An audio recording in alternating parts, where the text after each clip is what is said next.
Now again I will call Dr. Sukanya Padi. Is she is here? Ah, yes. You can present now. Your presentation Here, is here. on this side.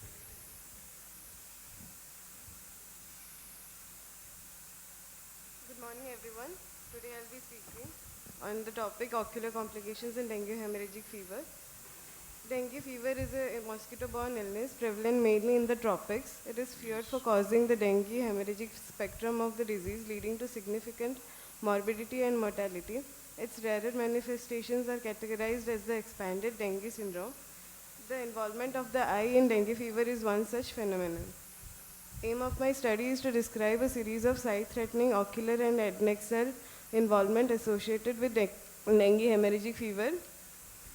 It's a retrospective, non-comparative case series. Medical records of patients who presented with ocular symptoms attributed to dengue hemorrhagic fever were reviewed. Demography presenting features were recorded.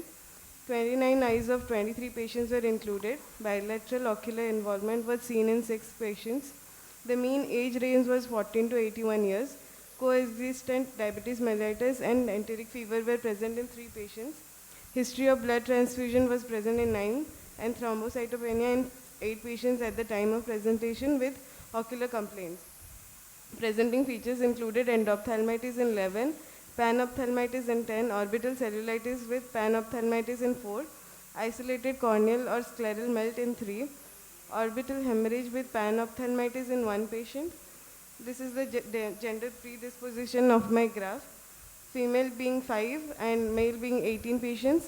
Ocular involvement was seen in 6 patients bilaterally and 17 patients unilaterally.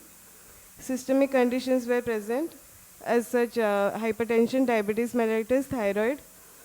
Dengue-related complications were seen in acute kidney injury, polyserositis, ascites, thrombocytopenia, and blood transfusion. More than 20 by 1200 visual acuity was seen in 3 patients, and more than 2 patients were showing close to face presentation, and hand movement was positive in 2 patients. 7 patients showed PL positive and 17 patients showed no PL positive.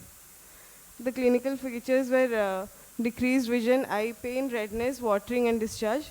Presenting signs were extraocular movement limitations, corneal infiltrations, proptosis, scleral melt, anterior uveitis, cataract and vitreous exudates, retinal detachment.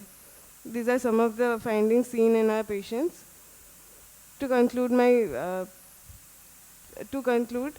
dengue fever can present with devastating, sight-threatening ocular and adnexal inflammation. The mechanism of dengue-related ocular complications remain unclear and less well understood than the systemic manifestations of the disease.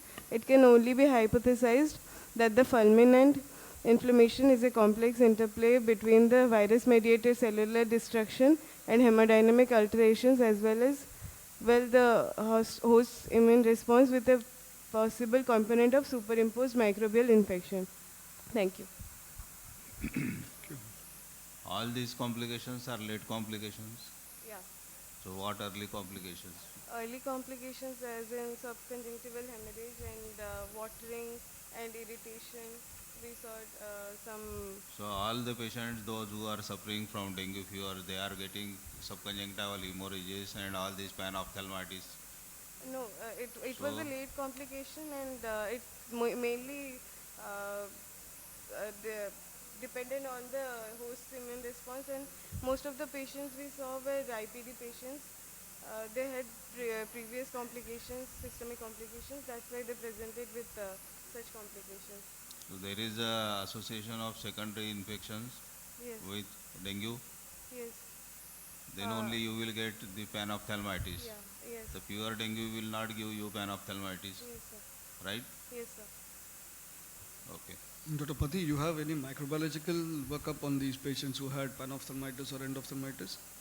Microbiological study were done in some patients and some were not So, followed up. did you have a positive culture for bacteria? Positive culture in some patients like aeruginosa were found. Okay. Thank you.